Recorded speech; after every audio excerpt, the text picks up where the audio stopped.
Hello friends, welcome to studies buddy. Studies buddy में आप सभी का स्वागत है।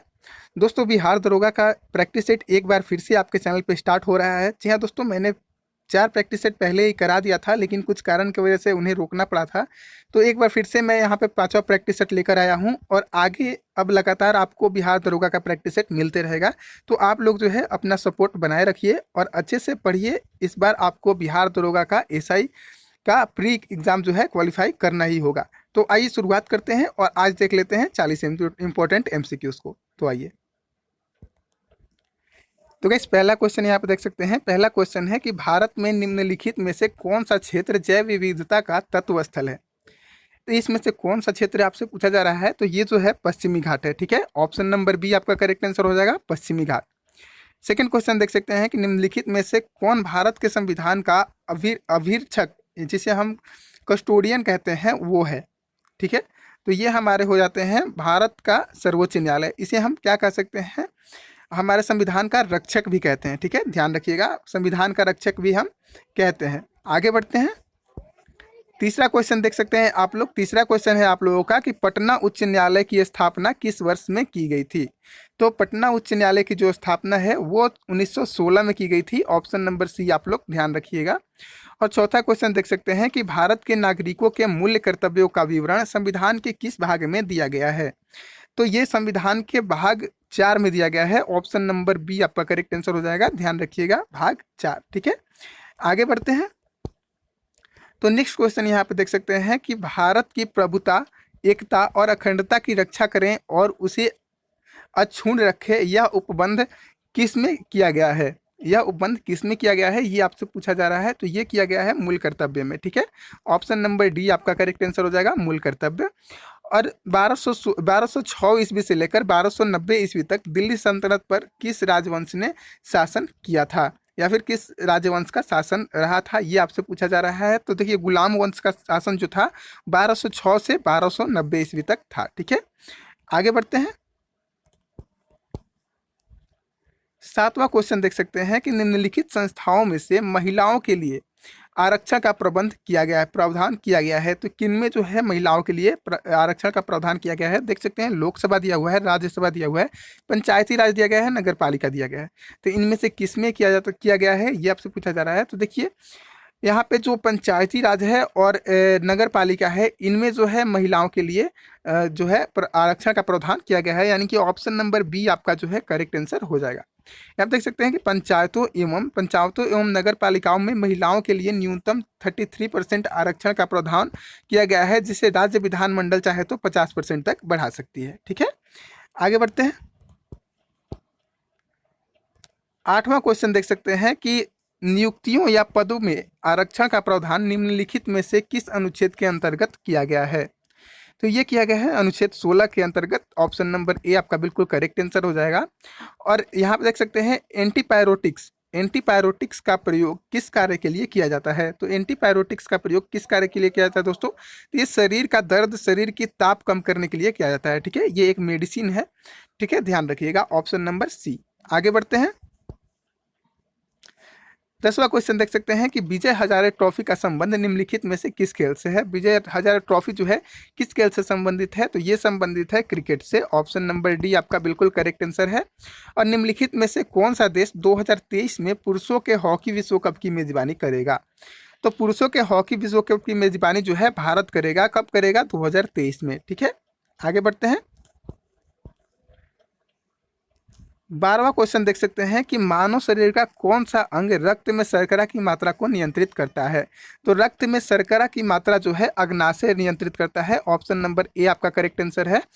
और 13वां क्वेश्चन देख सकते हैं कि मीटर का प्रतिरोध होता है जिससे अधिकतम धारा इससे होकर प्रभावित हो सके। तो कितना होता है मीटर का प्रतिरोध, क्या होता है, ये आपसे पूछा जा रहा है।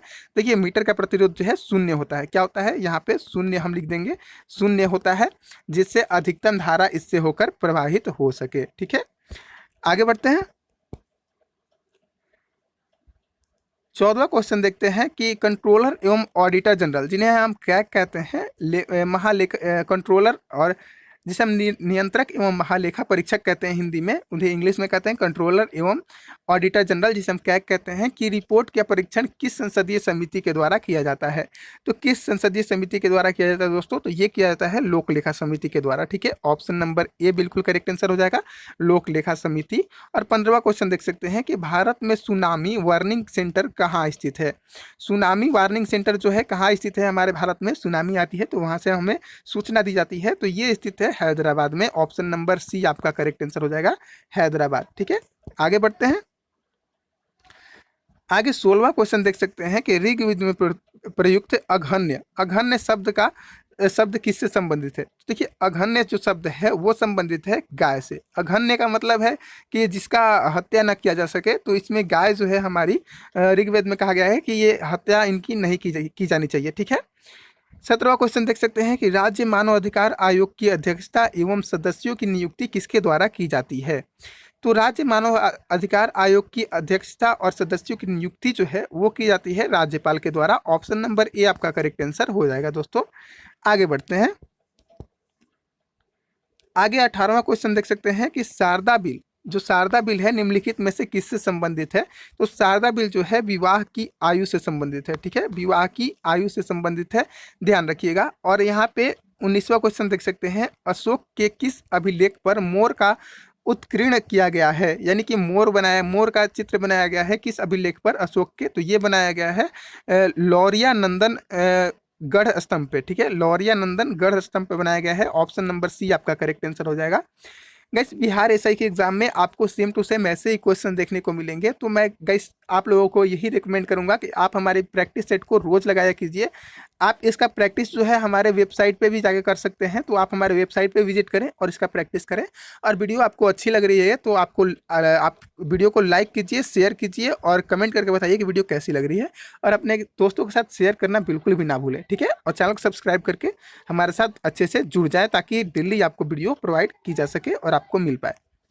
तो 20वां क्वेश्चन देख सकते हैं कि अरविंद आश्रम कहाँ स्थित है? अरविंद आश्रम कहाँ स्थित है दोस्तों? तो ये स्थित है पुदुचेरी में। ठीक है, अरविंद आश्रम कहाँ स्थित है? पुदुचेरी में स्थित है। ऑप्शन नंबर बी आपका करेक्ट आंसर हो जाएगा। और 21वां क्वेश्चन देख सकते हैं कि निम्नलिखित में से कौन पिट्यूटरी ग्रंथि से निकलने वाला हार्मोन है? तो पिट्यूटरी ग्रंथि से निकलने वाला हार्मोन जो है वो वृद्धि हार्मोन है। ऑप्शन नंबर ए आप लोग ध्यान रखिएगा, वृद्धि हार्मोन। ठीक है, आगे बढ़ते हैं। आगे देख सकते हैं 22वां क्वेश्चन आप कि ग्रैंड कैनियन किस नदी में है? जो ग्रैंड कैनियन है वो किस नदी में है? तो ग्रैंड कैनियन जो है कोलोरेडो नदी में है। ऑप्शन नंबर सी आपका करेक्ट आंसर है, ध्यान रखिएगा। और 23वां क्वेश्चन देख सकते हैं कि किस मुगल बादशाह ने मुगल राजधानी आगरा से दिल्ली स्थानांतरित की थी? ठीक है, किस मुगल बादशाह ने आगरा से दिल्ली अपनी राजधानी स्थानांतरित की थी? तो ये थे शाहजहां। ठीक है, ऑप्शन नंबर सी आपका करेक्ट आंसर हो जाएगा, शाहजहां। आगे बढ़ते हैं। आगे 24वां क्वेश्चन देख सकते हैं आप लोग कि नवगठित केंद्र शासित प्रदेश दादर एवं नागर हवेली और दमन और दीव की राजधानी क्या है? दादर, नागर हवेली और दमन दीव की राजधानी आपसे पूछा जा रहा है कि क्या है? तो ये है आपका दमन। ठीक है, ऑप्शन नंबर ए बिल्कुल करेक्ट आंसर हो जाएगा, दमन। 25वां क्वेश्चन देख सकते हैं कि दीपा कर्माकर किस खेल से संबंधित है? तो देखिए, जो दीपा कर्माकर हैं वो एक जिम्नास्ट हैं। ठीक है, ध्यान रखिएगा, दीपा कर्माकर क्या है? जिम्नास्ट है। आगे देख सकते हैं 26वां क्वेश्चन कि सुल्तानपुर पक्षी विहार, जो सुल्तानपुर पक्षी विहार है भारत के किस किस जिले में स्थित है? यहाँ पे जिला पूछा जा रहा है, सॉरी यहाँ पे राज्य पूछा जाना चाहिए, लेकिन यहाँ पे जिला टाइप हो गया है तो इसके लिए मिस्टेक हो गया है। तो सुल्तानपुर पक्षी विहार किस राज्य में अवस्थित है? तो ये हरियाणा में अवस्थित है। ऑप्शन नंबर बी बिल्कुल करेक्ट आंसर हो जाएगा, हरियाणा। ठीक है, और निम्नलिखित में से भारत में किस नदी का अप्रवाह तंत्र सबसे बड़ा है? तो अप्रवाह तंत्र सबसे बड़ा किस नदी का है दोस्तों? तो ये गंगा का है, गंगा नदी का है, तो ध्यान रखिएगा। आगे बढ़ते हैं। आगे 28वां क्वेश्चन देख सकते हैं आप लोग कि अक्टूबर 2019 को जारी महिला शांति एवं सुरक्षा सूचकांक में शीर्ष स्थान पर निम्नलिखित में से कौन से देश को प्राप्त हुआ? तो महिला शांति एवं सुरक्षा सूचकांक में शीर्ष स्थान पर जो देश है वो है आपका नॉर्वे। ठीक है, 2019 में 167 देशों की रैंकिंग में जिसमें भारत का स्थान कितना रहा था? 133वां रहा था, और जबकि प्रथम स्थान किसका रहा? नॉर्वे का रहा। ठीक है, ध्यान रखिएगा। आगे बढ़ते हैं। आगे 29वां क्वेश्चन देख सकते हैं कि दिव्यदान के अनुसार बिंदुसार के शासन काल में तक्षशिला में 2 विद्रोह हुए थे जिसका दमन करने के लिए पहली बार भेजा गया था। ठीक है, तो किसे भेजा गया था दोस्तों? तो यहाँ पे आपका आंसर हो जाएगा अशोक। ठीक है, ऑप्शन नंबर डी बिल्कुल जो है करेक्ट आंसर हो जाएगा अशोक। ठीक है, नेक्स्ट क्वेश्चन देख सकते हैं कि निम्नलिखित में से किस शासक ने काबुलियत एवं पट्टा नामक व्यवस्था लागू किया था?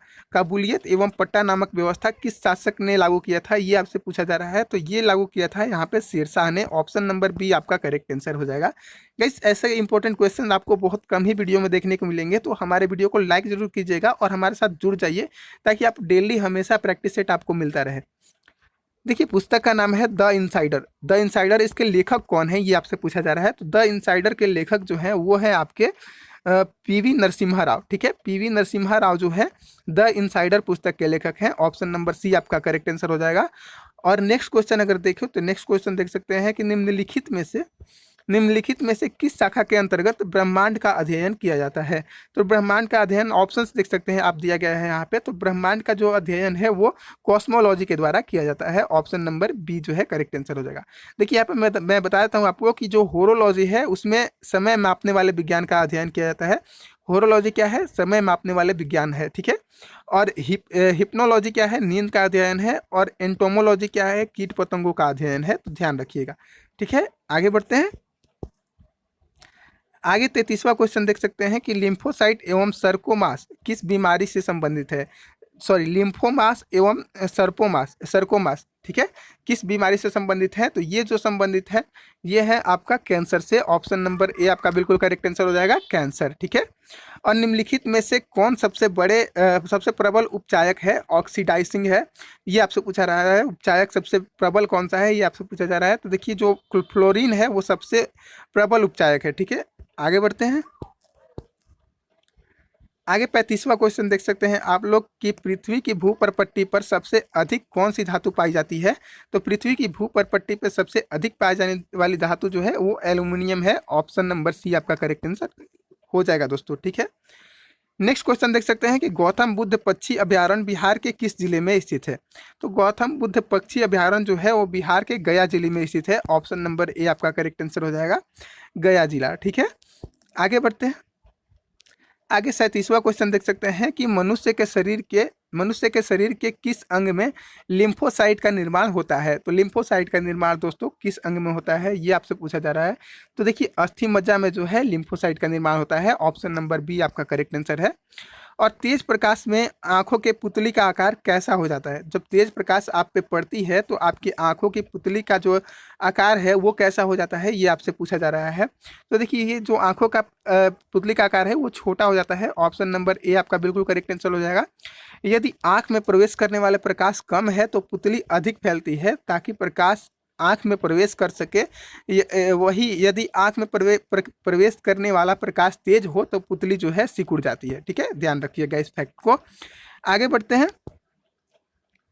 आगे 39वां क्वेश्चन देख सकते हैं कि हिमालय पर्वत श्रृंखला किन 2 श्रेणियों के बीच स्थित सिंधु नदी अपवाहित होती है? एक बार फिर से क्वेश्चन को पढ़ लेते हैं कि हिमालय पर्वत श्रृंखला की किन 2 श्रेणियों के बीच जो सिंधु नदी है वो अपवाहित होती है, यानी कि बहती है, ये आपसे पूछा जा रहा है। तो ये लद्दाख और जास्कर के बीच बहती है। ऑप्शन नंबर सी आपका करेक्ट आंसर हो जाएगा, लद्दाख और जास्कर। और लास्ट क्वेश्चन देख सकते हैं 40वां कि लाइकेन जो एक नग्न चट्टान पर भी पारिस्थितिक अनुक्रम को प्रारंभ करने की सक्षम है, वह वास्तव में सहजीवी सहचार्य है। कौन कौन से जो लाइकेन है वो जो है नग्न चट्टान पर भी पारिस्थितिकी अनुक्रम को प्रारंभ करने की क्षमता उसमें है, वास्तव में वो किसके परजीवी सहचार्य हैं? ठीक है, किसके सहजीवी सहचार्य हैं ये आपसे पूछा जा रहा है। तो ये कवक और शैवाल के हैं। ऑप्शन नंबर ए आपका बिल्कुल करेक्ट आंसर हो जाएगा, कवक एवं शैवाल। गाइस, आज मैंने आपको बिहार दरोगा के लिए 40 MCQs का वीडियो करा दिया है। आगे आप लोग बोलिएगा तो मैं क्वेश्चंस को और बढ़ा के 50 MCQs कर दूंगा। ठीक है, और हमारे इस चैनल पे आपका बिहार लोअर डिवीजन क्लर्क का भी प्रैक्टिस सेट चलाया जा रहा है, तो आप लोग जाके उसे भी ज्वाइन करें। ठीक है, मिलते हैं नेक्स्ट वीडियो में, तब तक के लिए थैंक यू, धन्यवाद।